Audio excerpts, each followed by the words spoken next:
আসসালামু আলাইকুম। বাংলাদেশ বেতার সিলেট সংবাদ পড়ছি কুমকুম হাজেরা মারুফা। আজ পৌষ সংক্রান্তি। পঞ্জিকা মতে বাংলা পৌষ মাসের শেষের দিন উদযাপিত হয় পৌষ সংক্রান্তি। এদিন সনাতন ধর্মাবলম্বীদের কাছে বিভিন্ন লোকাচার ও অর্চনা পালনের দিন। পৌষ সংক্রান্তির দিনে সনাতন ধর্মাবলম্বীরা পিতৃপুরুষ ও বাস্তু দেবতার উদ্দেশ্যে তিল ও খেজুর গুড় সহ তিলুয়া তৈরি করেন।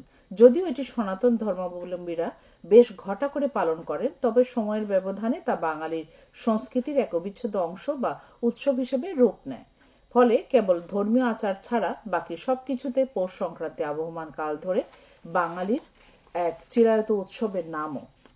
সিলেট অঞ্চলে এক সময় পৌষ সংক্রান্তি ঘিরে হাওর বাওরে চলত মাছ শিকারির উৎসব, আর তাই সংক্রান্তির আগের রাতে চলত উৎসবের আহার। বিন্নি চালের সঙ্গে খাওয়া হতো সে মাছের পদ। সিলেট অঞ্চলে পৌষ সংক্রান্তি ঘিরে তেমনি আরেক উৎসব আগুন পোহানোর পর্ব। পৌষ সংক্রান্তির কয়েকদিন ছেলেপুলেরা আমন ধানের খড় আর বাঁশ দিয়ে করত ঘর। সংক্রান্তির দিনে ভোরবেলা সবাই ঘুম থেকে উঠে গোসল করে এসে আগুন দিত সেই ঘরে। এরপর চলত আগুন পোহানোর পর্ব। এদিকে পৌষ সংক্রান্তি ঘিরে নানান জায়গায় আয়োজন হয়েছে মেলার। এসব মেলায় বিভিন্ন ধরনের পণ্যের সাথে বড় একটা অংশ জুড়ে আছে মাটির পাত্র। এই সময়ে মাটির তৈজসপত্র তৈরিতে ব্যস্ত দিন পার করেন কুমারপাড়ার মৃৎশিল্পীরা। সময়ের বিবর্তনে সারা বছর তেমন একটা কদর না থাকলেও বিভিন্ন মেলা আর উৎসব পার্বণে মাটির তৈরি এইসব তৈজসপত্রের কদর একটু বেশি হয়। এবারও মেলায় মাটির তৈজসপত্রের সঙ্গে বিভিন্ন ধরনের খেলনা নিয়ে আসেন বিক্রেতারা। মাটির পুতুল, হাতি, ঘোড়া, ষাঁড়, নৌকা, টিয়া, সিংহ, দোয়েল, কচ্ছপ, মাছ, হাঁস সহ নানা রকম ফল, ফুল আর বাহারি মাটির ব্যাংক, প্লেট, মগ, গ্লাস, চায়ের কাপ, পিঠা তৈরির সাজ পাওয়া যাচ্ছে মেলায়। জ্ঞান বিজ্ঞানে করব জয়, সেরা হব বিশ্বময়, এই প্রতিপাদ্য সামনে রেখে সিলেটের গোয়াইনঘাটে ৪৬তম জাতীয় বিজ্ঞান ও প্রযুক্তি সপ্তাহ এবং ২ দিনব্যাপী বিজ্ঞান মেলার উদ্বোধন হয়েছে আজ দুপুরে গোয়াইনঘাট ব্যায়াম ল্যাবরেটরি স্কুল প্রাঙ্গণে আয়োজিত এই মেলায় মাধ্যমিক ও উচ্চ মাধ্যমিক বিদ্যালয়ের বিজ্ঞান বিভাগের শিক্ষার্থীরা বিভিন্ন প্রজেক্ট উপস্থাপন করছেন। মেলার উপজেলার গুরুত্বপূর্ণ বিভিন্ন শিক্ষা প্রতিষ্ঠানের ১১টি স্টল প্রদর্শিত হচ্ছে। জাতীয় বিজ্ঞান ও প্রযুক্তি জাদুঘরের তত্ত্বাবধানে এবং বিজ্ঞান ও প্রযুক্তি মন্ত্রণালয়ের পৃষ্ঠপোষকতায় উপজেলা প্রশাসন এই মেলার আয়োজন করেছে। হযরত সৈয়দ শাহ মুস্তাফা রহমতুল্লাহি আলাইহির ৬৮৪তম ওরস মোবারক শুরু হয়েছে গতকাল মৌলভীবাজারে। বাদ জোহর মিলাদ মাহফিলের মধ্য দিয়ে এর আনুষ্ঠানিকতা শুরু হয়। এশার নামাজের পর মাজারে গিলাফ ছড়ানোর মধ্য দিয়ে শুরু হয়েছে মূল পর্ব।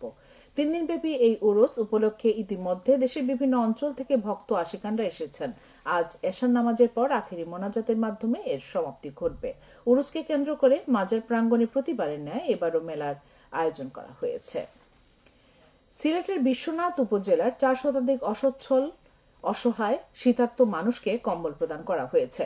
গতকাল উপজেলার জনমঙ্গল সরকারি প্রাথমিক বিদ্যালয়ে প্রবাসী ও স্থানীয়দের অর্থায়নে এই কম্বল বিতরণ করা হয়। পূর্ব বিশ্বনাথ সোসাইটি এই উদ্যোগ নেয়। মৌলভীবাজার পৌরসভার কোর্ট রোড থেকে আরামবাগ ভায়া কাজিরগাঁও সরকারি পুকুর পর্যন্ত ২.৫ কিলোমিটার রাস্তা উন্নয়ন ও উভয় পার্শ্বে ড্রেন নির্মাণ কাজ এগিয়ে চলছে। এতে ব্যয় হচ্ছে প্রায় ৩.৫ কোটি টাকা। ইতিমধ্যে প্রকল্পের ৫০% কাজ শেষ হয়েছে। বাকি কাজ আগামী বছরের জুন মাসের মধ্যে শেষ হবে বলে আশা করা যাচ্ছে। প্রকল্পের মধ্যে ২টি কালভার্ট নির্মাণ, মাটি ভরাট, রাস্তা প্রশস্তকরণ, আরসিসি ঢালাই ও পিচ সহ আনুষঙ্গিক কাজ অন্তর্ভুক্ত রয়েছে। তৃতীয় নগর পরিকল্পনা অবকাঠামো উন্নয়ন প্রকল্পের আওতায় মৌলভীবাজার পৌর প্রকৌশল অধিদপ্তর তা বাস্তবায়ন করছে। এদিকে জেলার শ্রীমঙ্গল পৌরসভার পরিচ্ছন্নতা কর্মীদের আবাসিক ভবন নির্মাণ প্রকল্পের কাজ এগিয়ে চলছে। এতে ব্যয় হচ্ছে প্রায় ৭.৫ কোটি টাকা। ইতিমধ্যে প্রকল্পের ৫০% কাজ শেষ হয়েছে।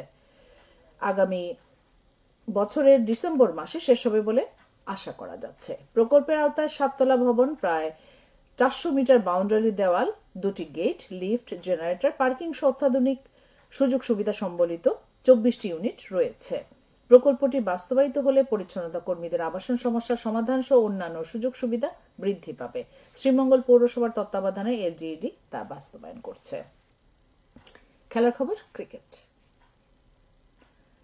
টানা ২ ম্যাচ জেতার পর ঘরের মাঠে আরেকবার হারল সিলেট স্ট্রাইকার্স। এ নিয়ে হোম গ্রাউন্ডে ৫ ম্যাচের ৩টিতেই হেরেছে স্বাগতিকেরা। গতকাল সিলেট আন্তর্জাতিক ক্রিকেট স্টেডিয়ামে চিটাগং কিংসের কাছে 30 রানে হেরেছে সিলেট স্ট্রাইকার্স। চিটাগং কিংসের দেওয়া 204 রানের টার্গেট তাড়া করতে নেমে 8 উইকেট হারিয়ে 173 রানে থেমেছে সিলেটের ইনিংস। দিনের দ্বিতীয় খেলায় রংপুর রাইডার্স 8 রানে খুলনা টাইগার্সকে পরাজিত করে। প্রথমে ব্যাট করে রংপুর রাইডার্স 20 ওভারে 5 উইকেট হারিয়ে 186 রান করে। জবাবে খুলনা টাইগার্স 20 ওভারে 9 উইকেট হারিয়ে 178 রান করে। সবশেষে আবহাওয়া। সন্ধ্যা 6টা পর্যন্ত পূর্বাভাসে বলা হয়েছে সিলেট সহ পার্শ্ববর্তী এলাকায় আজ কোনো সতর্কবাণী নেই এবং কোনো সংকেতও দেখাতে হবে না। আজ সিলেটে সূর্যোদয় হয়েছে ভোর 6:39 এবং সূর্য অস্ত যাবে 5:23। সংবাদ শেষ হলো। আমাদের পরবর্তী স্থানীয় সংবাদ প্রচারিত হবে সন্ধ্যে 7টায়। আল্লাহ হাফিজ।